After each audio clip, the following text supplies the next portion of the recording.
अस्सलाम वालेकुम। आज के लेक्चर में हम डेटाबेस चैप्टर 5 रिलेशनल मॉडल का पार्ट 7 कंप्लीट करेंगे और आज का हमारा टॉपिक है रिलेशनल अलजेब्रा। तो इस पर सबसे पहले देखते हैं रिलेशनल अलजेब्रा किसको कहते हैं। Relational algebra is a procedural query language that processes one or more relations to define another relation without changing original relations। Relational algebra क्या है आपके पास? बेसिकली एक क्यूरी लैंग्वेज है, ठीक है। Procedural Curie language, Curie language क्या है ये हम पिछले लेक्चर में कवर कर चुके हैं। और प्रोसीजरल क्यूरी लैंग्वेज कौन सी है? ये प्रोसीजरल क्यूरी लैंग्वेज वो लैंग्वेज होती है जिसमें हम ये भी बताते हैं कि हमें क्या रिजल्ट चाहिए और किस तरह से चाहिए, यानी कि प्रोसेस एंड रिजल्ट जो हमें रिक्वायर्ड है, दोनों चीज़ें हम इसमें बताते हैं। अच्छा, हम रिलेशनल अलजेब्रा की बात कर रहे हैं तो रिलेशनल अलजेब्रा क्या है? हमारे पास एक लैंग्वेज है जिसमें हम क्या करते हैं, एक या एक से ज़्यादा टेबल्स पे कुछ ना कुछ काम करते हैं, ठीक है। और उनके रिजल्ट पे हमारे पास एक नया टेबल आ जाता है, ठीक है। जैसे यहाँ पे एग्जाम्पल के तौर पे हमारे पास दो टेबल्स हैं। पहला टेबल है टेबल ए, दूसरा टेबल है टेबल बी। लेट सपोज हम इन दोनों पे कोई ना कोई काम परफॉर्म करते हैं रिलेशनल अलजेब्रा के थ्रू, ठीक है।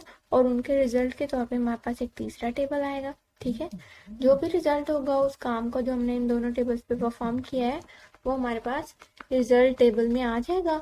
और जो हमारे ओरिजिनल टेबल्स हैं टेबल ए और बी, उन पे कोई भी फर्क नहीं पड़ेगा, वो एज इट इज रहेंगे, जैसे वो पहले थे बिल्कुल वैसे ही बाद में रहेंगे, ठीक है। The operands as well as results are relation. आगे क्या कह रहे हैं कि ऑपरेंड्स यानी कि जिस पे हम काम कर रहे होंगे क्यूरी लैंग्वेज के थ्रू वो, और जो हमारे पास रिजल्ट आ रहा है वो सब के सब टेबल्स होंगे, ठीक है। जैसे यहाँ पे टेबल ए और टेबल बी ऑपरेंड टेबल है, और ये जो रिजल्टेंट टेबल है ये भी आपके पास एक रिजल्ट है, यानी कि जितना भी ऑपरेशंस आप परफॉर्म कर रहे होंगे क्यूरी लैंग्वेज के थ्रू वो सब टेबल्स पे परफॉर्म हो रहे होंगे, ठीक है। कैटेगरीज है आगे हमारे पास रिलेशनल अलजेब्रा की। दो मेजर कैटेगरीज है हमारे पास, पहली है यूनरी ऑपरेशन और दूसरी है बाइनरी ऑपरेशन। तो सबसे पहले हम देखते हैं यूनरी ऑपरेशंस। यूनरी ऑपरेशन कौन से ऑपरेशन होंगे? वो ऑपरेशन जिनमें हमारे पास सिर्फ एक टेबल इन्वॉल्व हो, यानी कि एक ही टेबल पे हम कोई ना कोई काम कर रहे हो, तो वो ऑपरेशन आएंगे हमारे पास यूनरी ऑपरेशन के under. The operations which involve only one relation are called unary operations. Unit operation हमारे पास दो तरह के हैं फर्दर, पहला है सिलेक्शन और दूसरा है प्रोजेक्शन, ठीक है। वन बाय वन हम इनको देखते हैं, सिलेक्शन क्या है और प्रोजेक्शन क्या है। सिलेक्शन ऑपरेशन है हमारे पास, तो सबसे पहले इसकी डेफिनेशन देख लेते हैं। The selection operation is a unitary operation, यानी कि इसमें सिर्फ एक ही टेबल इन्वॉल्व होगा। The selection operation, selection operator is sigma, यानी कि इसके लिए जो हम सिंबल यूज करते हैं उसको हम कहते हैं सिग्मा, ये उसकी नोटेशन है। It acts like a filter on relation. It only returns certain number of tuples. It selects the tuples using a condition. The condition appear as subscript to sigma. क्या बात हो रही है यहाँ पे? पहली बात तो ये कि सिलेक्शन ऑपरेशन में आपके पास सिर्फ एक ही टेबल होगा। दूसरी इसकी नोटेशन है कि इसको रिप्रेजेंट करने के लिए हम सिग्मा का सिंबल यूज करेंगे। और तीसरी बात यहाँ पे है it act like a filter on a relation, यानी कि एक टेबल के ऊपर ये बिल्कुल फिल्टर के तौर पे एक्ट करता है। फिल्टर हो करके ये क्या रिजल्ट लेके आएगा हमारे पास? ये पूरे के पूरे टेबल्स में से कुछ रोज लेके आएगा, ठीक है। इसमें कॉलम सारे के सारे आएंगे इस टेबल के, लेकिन रोज फिल्टर होके आएंगी। कौन सी रोज आएंगी? वो रोज आएंगी जो हमने अपनी कंडीशन में बताया है, यानी कि पूरे टेबल के अंदर वो रो जो हमारी कंडीशन को सेटिस्फाई कर रही होंगी वो फैच होके हमारे रिजल्टेंट टेबल में आएंगी। इसीलिए यहाँ पे लिखा है it select the tuples using a condition, ठीक है। कि कौन कौन सी रो टेबल में से फैच होके आनी है वो डिपेंड करता है कि हमने क्या कंडीशन लगाई, ठीक है। The condition appear as subscript to sigma, यहाँ पे बता रहे हैं कि कंडीशन जो है वो सिग्मा के साथ हमें मेंशन करनी है सब्सक्रिप्ट के तौर पे। नीचे नोटेशन है उसमें हम भी देखते हैं। एग्जांपल पहले थोड़ी सी डिस्कस कर लेते हैं सिलेक्शन ऑपरेशन की। लेट सपोज हमारे पास एक टेबल है, टेबल के अंदर आपकी पूरी क्लास के स्टूडेंट का डाटा दिया हुआ, ठीक है। हर एक स्टूडेंट का नाम, रोल नंबर, एड्रेस वगैरह सब कुछ दिया हुआ। तो हम ये चाह रहे हैं, हम सिलेक्शन ऑपरेशन लगाना चाह रहे हैं इस टेबल पे, ठीक है। स्टूडेंट का टेबल है, सिलेक्शन ऑपरेशन लगाना चाह रहे हैं और हमारी कंडीशन ये है कि हमें उन स्टूडेंट्स की इंफॉर्मेशन चाहिए जिनका ग्रेड ए है, ठीक है, यानी कि ए ग्रेड के अलावा बाकी सारे स्टूडेंट्स हमें नहीं चाहिए। तो हम लगाएंगे सिलेक्शन ऑपरेशन और कंडीशन में हम ये बताएंगे कि हमारा ग्रेड जो है वो ए होना चाहिए। ठीक है, तो जो मेन टेबल होगा उसमें से सिर्फ वो रोज जिनमें स्टूडेंट का ग्रेड ए होगा वो फेच होके हमारे पास एक नए टेबल की फॉर्म में आ जाएंगी, जो हमारा रिजल्ट होगा उस सिलेक्शन ऑपरेशन का। ठीक है, ये हमारे पास आगे जनरल सिंटेक्स लिखा हुआ है। सिंटेक्स यानी कि सिलेक्शन ऑपरेशन लिखने का तरीका क्या है। अगर किसी टेबल पे आपने सिलेक्शन ऑपरेशन लगाना है तो उसको किस तरह से लिखा जाएगा। सबसे पहले सिग्मा का सिंबल है, ये एज इट इज आना है। ठीक है, इसमें कोई चेंज नहीं है। इसके साथ लिखा हुआ है सी, ये छोटा सा सी है, मतलब ये सबस्क्रिप्ट के तौर पे लिखना है आपने सिग्मा के सिंबल के साथ, यानी कि सिग्मा के सिंबल की बॉटम पे साथ लिखना है आपने। सी का मतलब क्या है, कंडीशन, यानी कि यहाँ पे वो कंडीशन आएगी जिसकी बेस पे टेबल में से रोज या टप्पल्स फेच होके नए टेबल में आएंगी। ठीक है, और ब्रैकेट में ये लिखा हुआ है आर। आर का क्या मतलब है, रिलेशन या टेबल। यहाँ पे उस टेबल का नाम आएगा जिसपे आप ऑपरेशन परफॉर्म कर रहे हैं। क्लियर। नेक्स्ट हम देख रहे हैं थोड़ी और डिटेल्स सिलेक्शन ऑपरेशन के बारे में। अ कंडीशन सी में be combination of comparison operator और लॉजिकल ऑपरेटर। पीछे हमने बात की है ना कि हम सिग्मा के सिंबल के साथ जो है वो कंडीशन लिखते हैं। तो कंडीशन जो है वो हमारे पास दो तरह के ऑपरेटर का कॉम्बिनेशन हो सकते हैं। ठीक है, कंडीशन में हम दो तरह के ऑपरेटर यूज कर सकते हैं। कौन कौन से, कंपैरिजन और लॉजिकल। कंपैरिजन ऑपरेटर में कौन कौन से ऑपरेटर्स आते हैं, equal to, less than, greater than equal to, less than equal to और नॉट इक्वल टू। लॉजिकल में आते हैं हमारे पास एंड और नॉट। आगे हम थोड़ा सा डिटेल में देख लेते हैं। कुछ लोगों को, कुछ स्टूडेंट को नहीं आइडिया होगा इनके बारे में, तो उनके लिए मैंने चार्ट बनाया है जिसमें एग्जांपल्स भी बताई हुई हैं। तो हमारे पास कंपैरिजन ऑपरेटर में यहाँ पे सारे ऑपरेटर्स हैं इनके अंदर जो जो आते हैं, और नीचे उनके मैंने हर एक की एग्जांपल दी हुई है।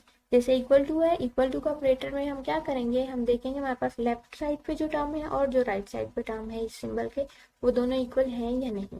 ठीक है, तो यहाँ पे बेसिकली इक्वल टू में हम चेक करते हैं, दोनों साइड्स का कंपैरिजन करते हैं वो दोनों इक्वल है या नहीं। इसके लिए हम डबल इक्वल का सिंबल यूज करते हैं। ठीक है, सिंगल इक्वल हमारे पास नॉर्मली असाइनमेंट ऑपरेटर के तौर पे यूज होता है। उसमें राइट साइड की जो वैल्यू होती है वो लेफ्ट साइड को असाइन कर दी जाती है। तो यहाँ पे इसलिए हमने डबल इक्वल टू का सिंबल यूज किया। अब चेक करते हैं एग्जांपल से, 5 इक्वल्स टू 10। क्या 5 और 10 इक्वल है, नहीं है, तो क्रॉस फॉल्स हो गया।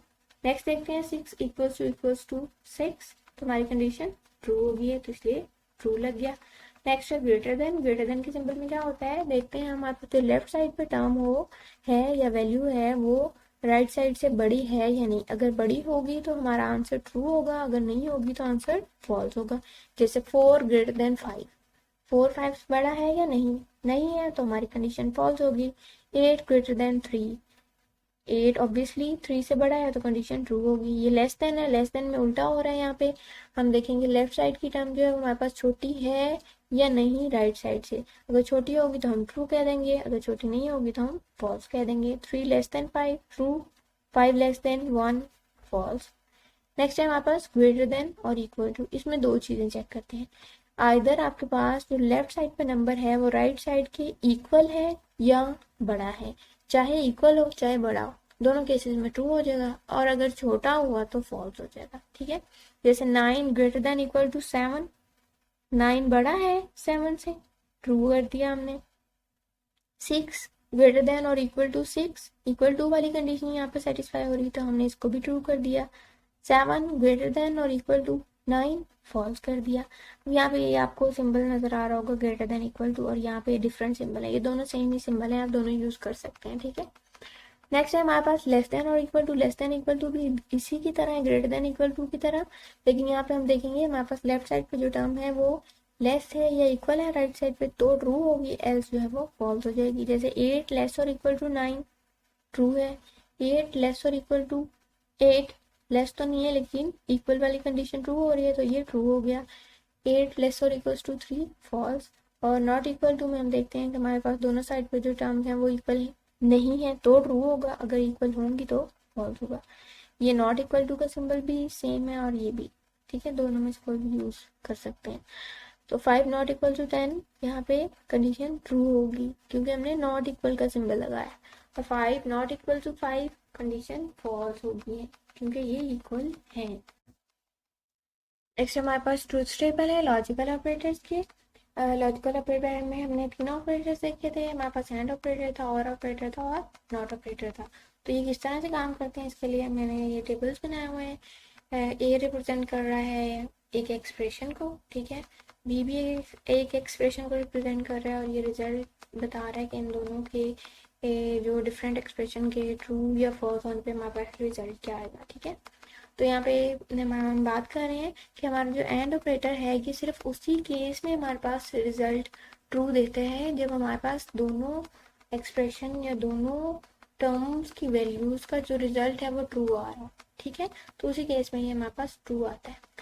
जैसे यहाँ पे दोनों ट्रू हैं तो हमारे पास रिजल्ट ट्रू आया है, कोई एक भी फॉल्स होगा तो हमारे पास रिजल्ट फॉल्स आएगा। देखिए यहाँ पे ए ट्रू है, बी फॉल्स है, तो रिजल्ट फॉल्स आ गया। यहाँ पे ए फॉल्स है, बी ट्रू है, और रिजल्ट फॉल्स आ गया। यहाँ पे दोनों फॉल्स हैं तो रिजल्ट फॉल्स आ गया।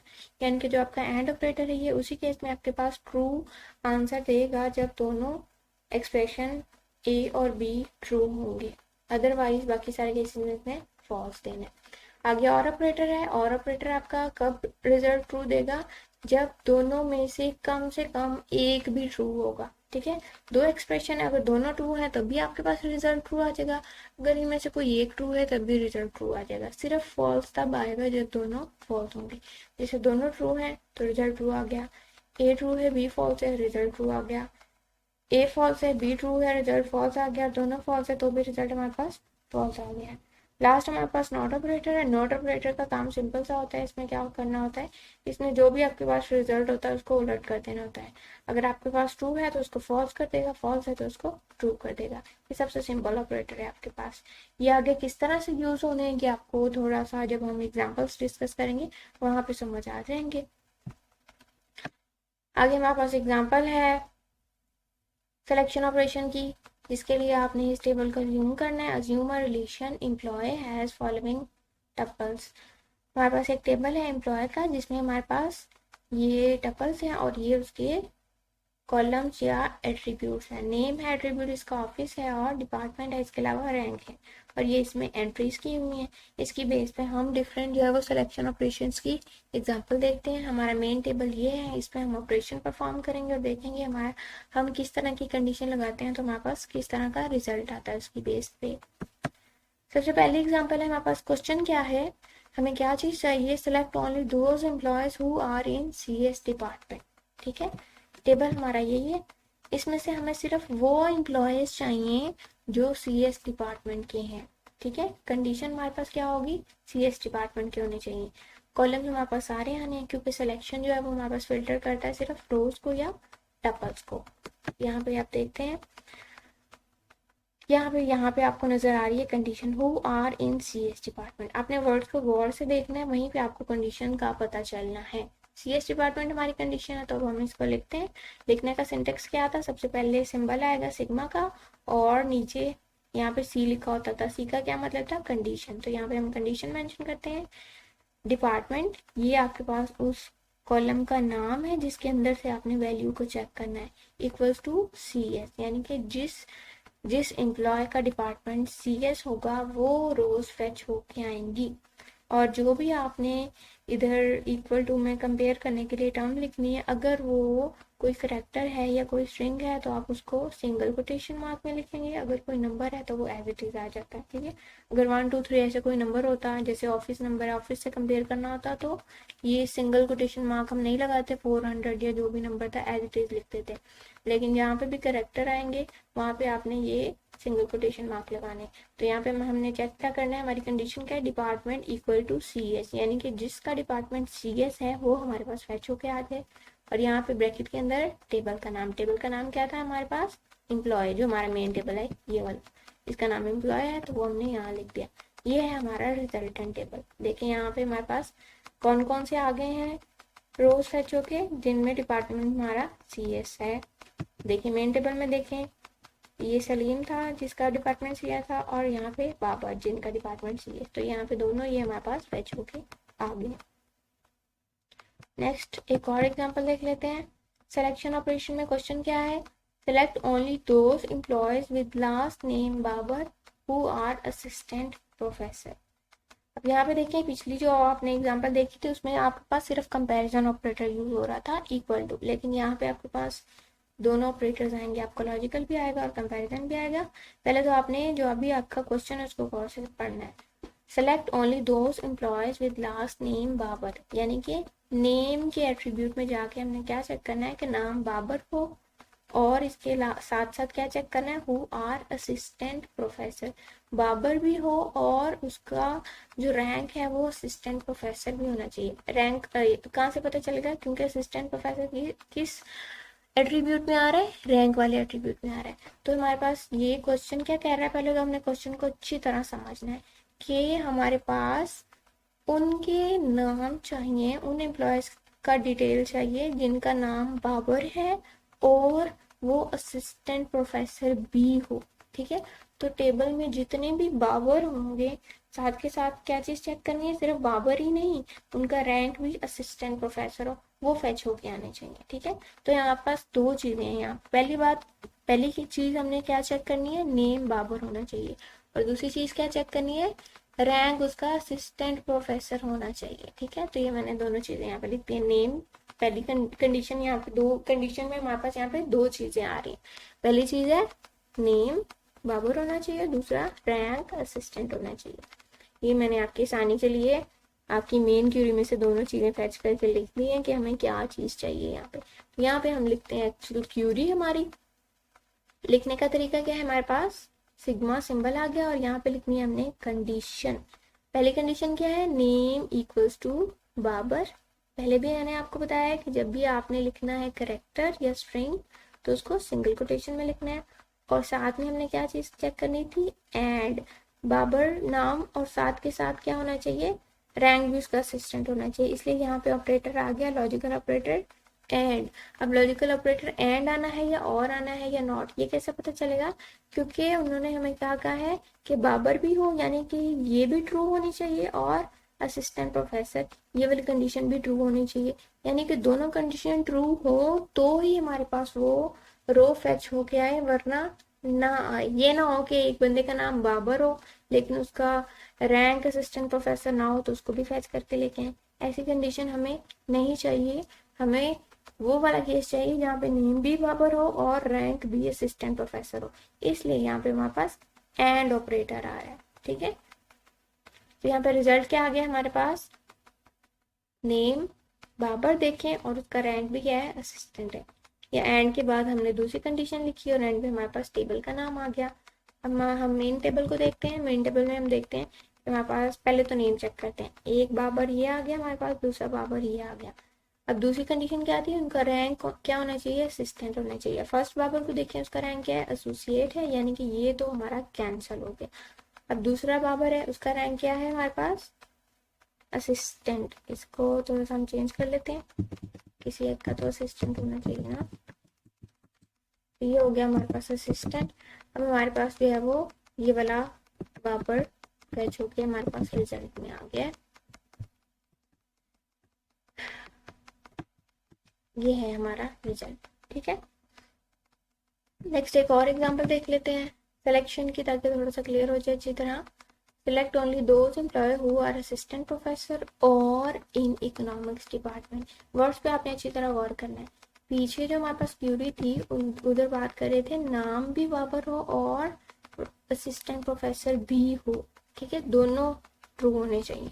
यहाँ पे क्या कह रहे हैं, हु आर असिस्टेंट प्रोफेसर, और का मतलब या तो असिस्टेंट प्रोफेसर हो या इकोनॉमिक्स डिपार्टमेंट से हो। ठीक है, यानी कि अगर वो असिस्टेंट प्रोफेसर है तो भी हमने इस रो को ले आना है, किसी रो में रैंक अगर आपको असिस्टेंट प्रोफेसर मिल रहा है, और अगर किसी डिपार्टमेंट में आपको इकोनॉमिक्स डिपार्टमेंट नजर आ रहा है तो भी इस रो को ले आना है। ठीक है, यहाँ पे आ रहा है और ये, और ही आपको बता रहा है कि आपके पास कौन सा लॉजिकल ऑपरेटर आएगा, और आएगा। तो यहाँ पे मैंने पहले कंडीशन अलग करके लिख दिए हैं। रैंक हमें चाहिए असिस्टेंट और डिपार्टमेंट चाहिए इकोनॉमिक्स। ठीक है, तो ये हमारे पास लिखने का तरीका यानी कि सिंटेक्स आ गया। सिंटेक्स में सबसे पहले आ गया रैंक, क्या होना चाहिए, असिस्टेंट, ऑपरेटर आ गया और और ये डिपार्टमेंट क्या होना चाहिए, इकोनॉमिक्स, और ये आ गया टेबल का नाम, और इसकी बेस पे ये हमारे पास आ गया रिजल्ट। देखिए इसमें या तो हमारे पास डिपार्टमेंट इकोनॉमिक्स है या रैंक असिस्टेंट है। ठीक है, आई होप आपको आज का लेक्चर समझ में आ गया होगा। वीडियो को लाइक करें और चैनल को सब्सक्राइब करें। Thank you.